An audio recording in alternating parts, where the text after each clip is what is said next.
2018년 인터넷과 뉴스에서 화제가 된 사건이 있습니다. 울산이랑 서울의 한 맥도날드 매장에서 직원에게 햄버거를 던진 사건입니다. 많은 사람들이 이 사건들에 분노했습니다. 도대체 무엇이 사람들로 하여금 분노하게 했습니까? 사람을 사람답게 대하지 않을 때 우리는 분노합니다. 2017년에는 이런 기사가 있었습니다. 대구에서 3세 남자아이가 말썽을 피운다며 부모가 아이의 목을 개 목줄로 묶었는데 질식해서 사망한 것입니다. 이 기사가 뜨고 인터넷에서 난리가 났습니다. 사람으로서 어떻게 자기 자식에게 개 목줄을 채울 수 있냐는 것입니다. 사람이 사람다운 대접을 받지 못할 때 우리는 그것을 보고 분노합니다. 그리고 이러한 대접이 우리를 향할 때 우리는 모독감을 느낍니다. 예를 들어 사람인 우리를 또는 우리 가족을 짐승처럼 대하거나 동물에 빗대어 이야기하면 모독감을 느낍니다. 아무리 개를 사랑한다고 말하는 사람이라도 그 사람을 개 취급하면 분노합니다. 그래서 모독감을 느낀 사람이 살인을 저질렀다는 뉴스도 심심치 않게 들립니다. 사람은 사람답게 대해야지 동물이나 식물처럼 대하면 안 됩니다. 동물, 식물과는 대접이 달라야 한다는 것이 모든 인간이 가진 정서입니다. 그런데 하나님도 마찬가지입니다. 그리스도인에게 있어서 하나님을 어떻게 예배할 것인가, 하나님을 어떤 존재로 대할 것인가는 매우 중요한 문제입니다. 그리고 이것이 바로 제2계명에 대한 것입니다. 첫째, 우상을 만들지 말아야 합니다. 나는 너를 애굽 땅 종되었던 집에서 인도하여 낸 내 하나님 여호와라. 나 외에는 다른 신들을 내게 두지 말지니라. 너는 자기를 위하여 새긴 우상을 만들지 말고 위로 하늘에 있는 것이나 아래로 땅에 있는 것이나 땅 및 물 속에 있는 것에 어떤 형상도 만들지 말며 그것들에게 절하지 말며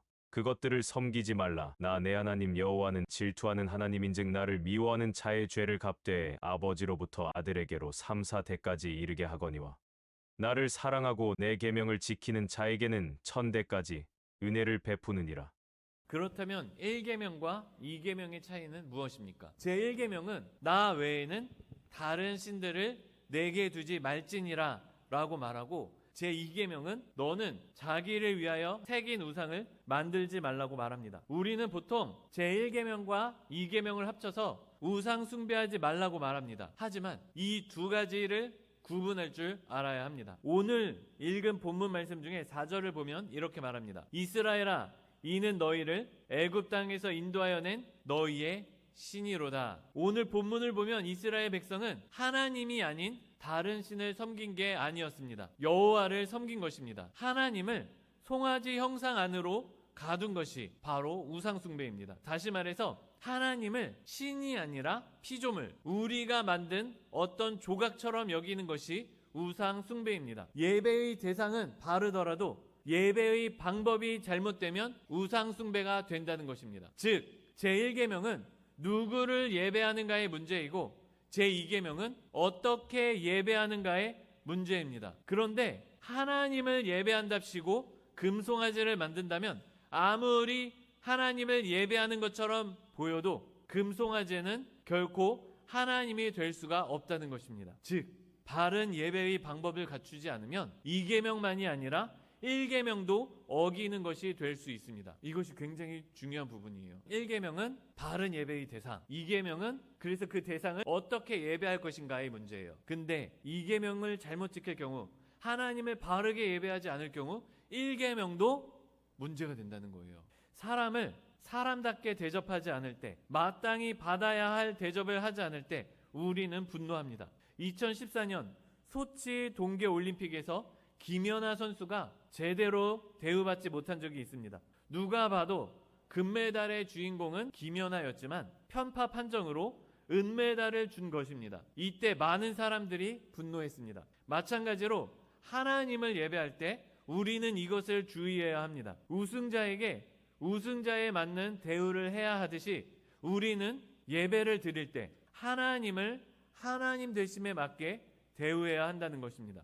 그런데 만약에 우리가 하나님을 조각하거나 하나님을 그림으로 그릴 때 하나님을 하나님답지 않게 어떤 피조물로 대우할 수 있다는 것입니다. 그렇기 때문에 하나님은 하나님에 대한 조각과 그림을 금지하신 것입니다. 대신에 하나님께서 직접 하나님의 형상과 조각을 우리에게 주셨습니다. 첫째는 예수님입니다. 그래서 예수님을 생각할 때, 예수님을 바라볼 때 우리는 하나님을 알 수가 있습니다. 둘째는 인간입니다.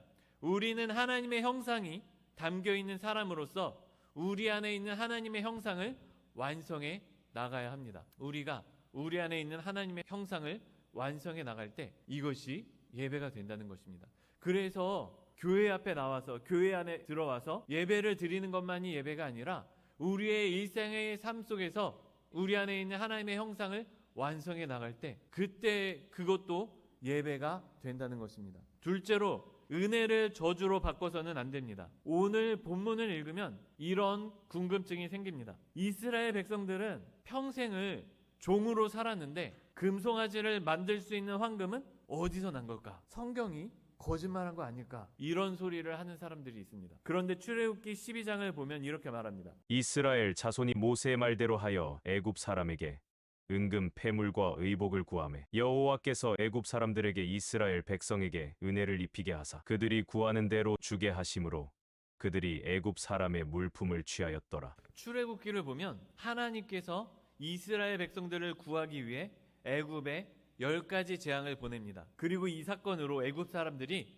이스라엘의 하나님과 이스라엘을 두려워하게 됩니다. 그래서 이스라엘 백성들이 우리 이제 떠날 테니까 이것 좀 달라 이렇게 말하니까 이스라엘 사람들이 달라는 대로 애굽 사람들이 다 준 것입니다. 그런데 문제는 종이었던 이스라엘 백성이 하나님의 은혜로 많은 재물을 가지게 되었는데 이 재물 때문에 우상 숭배를 하게 되었다는 것입니다. 황금 송아지를 만든 거예요. 그런데 교회에서 많이 보게 되는 것도 이것과 비슷합니다. 하나님이 어떤 사람에게 은혜를 주시면 그 은혜를 가지고 하나님을 더 사랑해야 하는데 오히려 우상에 빠지는 경우를 볼 수 있습니다.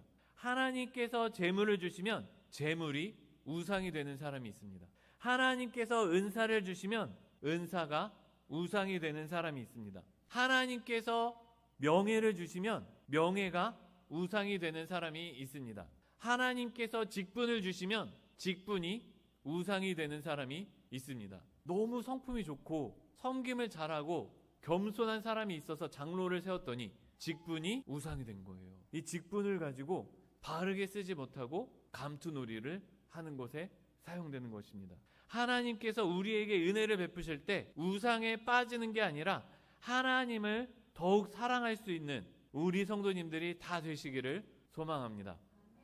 셋째로 하나님을 가두어서는 안 됩니다. 사도행전 19장 11절에서 19절까지 한번 읽어보겠습니다. 하나님이 바울의 손으로 놀라운 능력을 행하게 하시니 심지어 사람들이 바울의 몸에서 손수건이나 앞치마를 가져다가 병든 사람에게 얹으면 그 병이 떠나고 악귀도 나가더라. 이에 돌아다니며 마술하는 어떤 유대인들이 시험삼아 악귀 들린 자들에게 주 예수의 이름을 불러 말하되 내가 바울이 전파하는 예수를 의지하여 너희에게 명하노라 하더라. 유대의 한 제사장 스게와의 7 아들도 이 일을 행하더니 악귀가 대답하여 이르되 내가 예수도 알고 바울도 알거니와 너희는 누구냐 하며 바울도 알거니와 너희는 누구냐 하며 악귀 들린 사람이 그들에게 뛰어올라 눌러 이기니 그들이 상하여 벗은 몸으로 그 집에서 도망하는지라. 에베소에 사는 유대인과 헬라인들이 다 이 일을 알고 두려워하며 주 예수의 이름을 높이고 믿은 사람들이 많이 와서 자복하여 행한 일을 알리며 또 마술을 행하던 많은 사람이 그 책을 모아 가지고 와서 모든 사람 앞에서 불사르니 그 책값을 계산한즉은 5만이나 되더라. 스게와의 아들들이 저지른 실수는 예수님의 이름을 요술방망이처럼 사용한 것입니다. 예수님은 인격적인 존재이신데 마치 마술적인 힘처럼 생각하고 사용하는 것입니다. 이것은 내 인생의 주인은 하나님이 아니라 나이고 하나님은 나의 종이라고 생각하는 것과 같습니다. 우리가 원하기만 하면 하나님이 들어주셔야 한다고 생각하는 것입니다. 하나님을 요술램프의 지니처럼 생각한 것이에요. 그런데 이것이 바로 우상 숭배라는 것입니다. 그런데 기도할 때 우리는 종종 이렇게 내가 원하는 것을 하나님이 들어줘야만 한다고 생각합니다. 신앙이 어리면 이런 식으로 기도해도 들어주시기도 합니다. 하지만 예수님께서 알려주셨듯이 기도는 내 뜻대로 이루어지길 바라는 것이 아니라 아버지의 뜻대로 이루어지기 바라는 것입니다. 그래서 우리는 하나님의 뜻을 내 뜻에 맞추는 것이 아니라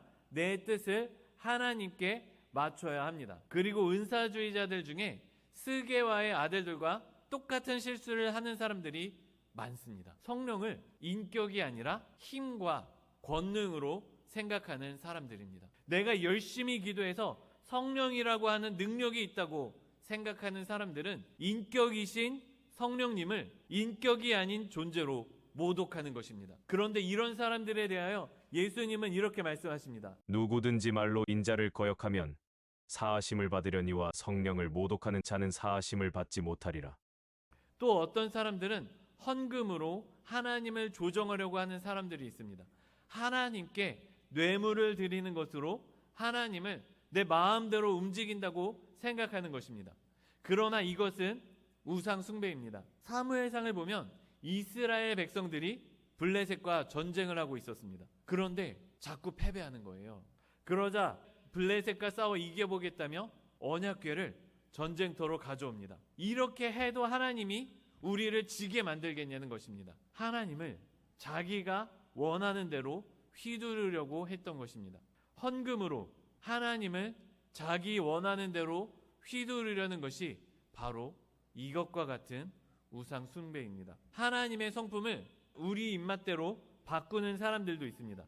하나님은 사랑과 정의의 하나님이십니다. 그런데 정의 부분을 무시하고 사랑만 강조하는 사람들이 있습니다. 이것도 우상 숭배라는 것입니다. 실제로 어떤 사람들은 하나님은 사랑의 하나님이시니 지옥은 없다고 말하는 사람들이 있습니다. 하나님이 사랑의 하나님이신데 지옥을 만드셨겠느냐 이렇게 주장을 하는 거예요. 이 사람들은 정의의 하나님을 자기 입맛대로 바꾸는 사람들입니다. 또한 하나님은 영원하신 분이고 어디에나 계신 분이십니다. 그런데 마치 하나님은 교회 안에만 있다고 생각하는 경우가 있습니다. 그래서 교회 밖에 나가기만 하면 마음대로 행동하는 사람들이 있습니다. 이것도 제2계명을 지키지 않는 것입니다. 하나님을 하나님답게 대우하는 것이 아니에요. 하나님을 성전 안에 가두고 나는 내 인생을 내 마음대로 사는 것입니다. 여기 계신 우리 성도님들께서는 예배가 끝나고 밖으로 나가셔도 하나님의 말씀대로 사실 수 있는 우리 성도님들 다 되시기를 소망합니다. 말씀을 정리하기 전에 요한복음 14장 6절과 9절 함께 읽겠습니다. 예수께서 이르시되 내가 곧 길이요 진리요 생명이니 나로 말미암지 않고는 아버지께로 올 자가 없느니라. 예수께서 이르시되 빌립아 내가 이렇게 오래 너희와 함께 있으되 내가 나를 알지 못하느냐. 나를 본 자는 아버지를 보았거늘 어찌하여 아버지를 보이라 하느냐.